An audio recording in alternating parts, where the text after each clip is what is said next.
बोल के थक गया कि भाई ये स्ट्रेटजीज काम करती है, लेकिन आप लोगों को कहाँ मेरी बात पे विश्वास आ रहा है। देख लीजिए कोल इंडिया को, मैंने अपने पुराने वीडियोस में भी बताया हुआ था लॉन्ग टर्म इन्वेस्टमेंट कैसे करते हैं।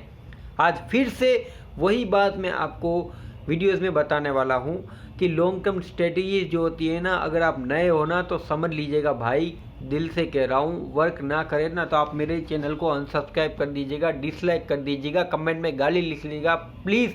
लेकिन ये जो मेरी बात है उसे गौर से सुनिएगा, आपका पहले तो टाइम बचेगा, प्लस अगर आपने लॉन्ग टर्म इन्वेस्टमेंट किया होगा ना तो यहाँ पे शायद आप मुझे बोलोगे कि वाह भाई आपने बहुत अच्छा बताया। स्ट्रेटजीज जो है ना वो यहाँ पे मैं बताने वाला हूँ, जो कि मैंने बहुत टाइम पहले, जैसे कि मुझे समय 2020 का ही लगा था, तब से मैं फॉलो कर रहा हूँ और ये एकदम बैक टेस्ट मैंने किया हुआ है, तब जाके मैं आपको बता रहा हूँ। अदानी के टाइम तक मैंने यहाँ पे देखा हुआ था, तब से ये मैं स्ट्रेटजी फॉलो करता हूँ और मार्केट में रियल में ये वर्क करती है। ऐसे स्ट्रेटजीज का कोई नाम नहीं है, बस लॉन्ग टर्म इन्वेस्टमेंट में ही ये स्ट्रेटजीज है वो काम करती है। शॉर्ट टर्म में तो करेगी ही करेगी, लॉन्ग टर्म में भी करेगी। तो ये स्ट्रेटजीज की शुरुआत तब होती है कि भाई मैं एक दिन घूमता फिरता यहाँ पे शाम के टाइम लॉस कर गया था ऑप्शन ट्रेडिंग और इंट्राडे के अंदर। तो मेरे दिमाग में ख्याल आया कि अगर मुझे इन्वेस्टमेंट करना है तो मुझे लॉन्ग टर्म तो देना नहीं है, क्योंकि अगर लॉन्ग टर्म दूंगा तो मेरे 10 से 20 साल अगर चले जाएंगे तो मैं अभी 30-32 का हूँ, तो ऑलमोस्ट मुझे यहाँ पे 52 के आसपास अगर रिटर्न मिल भी जाएगा तो मेरे क्या काम का पैसा। जवानी में अगर पैसा नहीं बनेगा इन्वेस्टमेंट करके, और फिर मैं बुढ़ापे में क्या करूँगा पैसे का। तो मैंने सोचा कि भाई कुछ अलग करते हैं भाई। तो मैंने ना किया ये कि मैंने देखा कि आईपीओ वाले प्राइस स्टॉक से ना बहुत भागते हैं। तो मैंने सोचा कि भाई आईपीओ की जो भी प्राइस होगी ना वही मैं यहाँ पे डिसाइड करूँगा। तो आईपीओ की जो प्राइस थी ना 2010 से 2008 के बीच में, ऑलमोस्ट कितने साल, 10 से 15 साल पीछे में चला गया, 2008 से 2015 के बीच में। वहाँ पे जाके सर्च मारा कि भाई आईपीओ प्राइस लिस्टिंग स्टॉक्स, आप मानोगे नहीं, स्टॉक्स में मुझे इतना भारी स्टॉक्स की वैल्यू लगी कि मुझे लगा कि ये स्टॉक्स है ना, और ये स्टॉक्स है ना वो बहुत आगे चलने वाला है। और ये क्यों चलने वाला है, क्योंकि मैंने विजय केडिया जी की एक बात सुनी हुई थी कि कोई स्टॉक, उनका एक स्टॉक था बजाज ऑटो, 10 से 15 साल तक वैसे ही पड़ा रहा, फिर अचानक से वो स्टॉक्स है वो यहाँ पे बहुत ऊपर की साइड यहाँ पे भाग गया था। और नहीं, सॉरी फॉर देट, अतुल का स्टॉक था, वो बजाज का नहीं था, अतुल का स्टॉक था।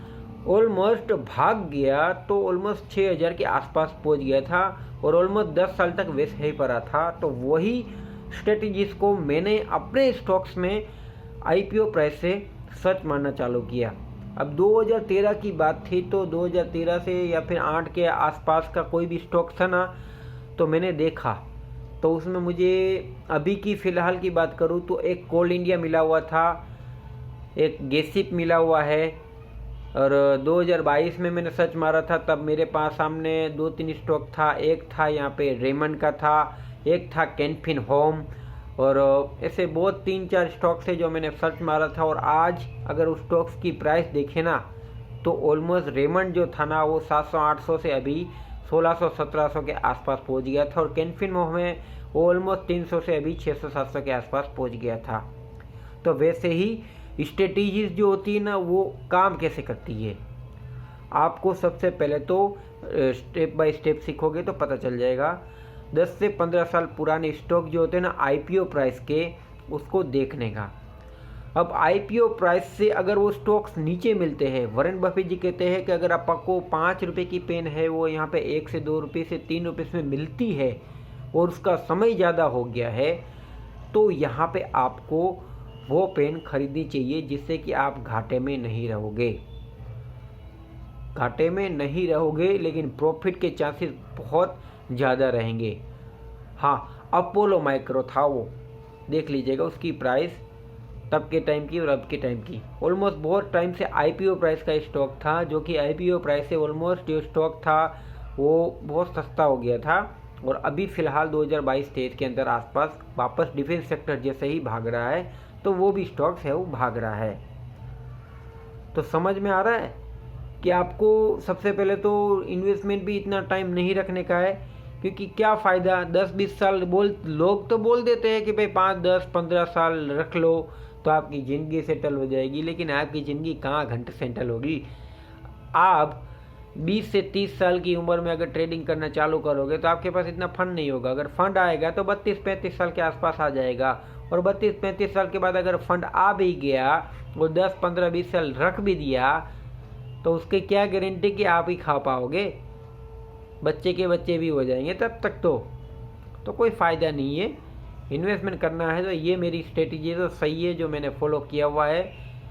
अभी अगर मैं जैसे कि मान लूँ ना, कोल इंडिया जो कि मैंने तो 350 के आसपास था, जो कि 400 रुपया ही पहुँचा है अभी, तो इसमें अभी तेज़ी बहुत बढ़ना बाकी है। स्टॉक्स जो है ना वो 700 के आसपास जा सकता है, और गेसिप का जो टारगेट है ना वो बहुत बड़ा रहेगा मेरे हिसाब से। मैं सेबी रजिस्टर नहीं हूँ, लेकिन मेरी थिंकिंग इस टाइप की है ना कि मार्केट में मैं अलग ही टाइप का सोचता हूँ पूरा, जो कि मार्केट इफेक्ट करेगी नहीं करेगी मार्केट के ऊपर डिपेंड करते हैं। लेकिन मैंने यहाँ पे मान लीजिए कि समय दिया हुआ है गेसिप को। अगर मान लीजिए कि 2007-8 की ही बात करें, 10 साल की पहले की, तब भी उसका प्राइस कुछ 700-800 ही था, और अभी इसका प्राइस है वो सिर्फ और सिर्फ यहाँ पे 700 से 1000 के आसपास चल रहा है। और ऑलमोस्ट स्टॉक्स जो है ना अगर भाग गए ना यहाँ से तो 2600 से 2700 तक जाने की तैयारी कर रहेगा। वैसे ही था एक कल्याण ज्वेलर्स जो कि 100 रुपीज़ के आसपास था आईपीओ प्राइस से, और 70 रुपीज़ में मिल रहा था 2020 के आसपास। ऑलमोस्ट जो भाग रहा तो वहाँ से 300-400 के आसपास ये पहुँच गया एक ही साल के अंदर। तो ये मेरी एक स्ट्रेटजी थी।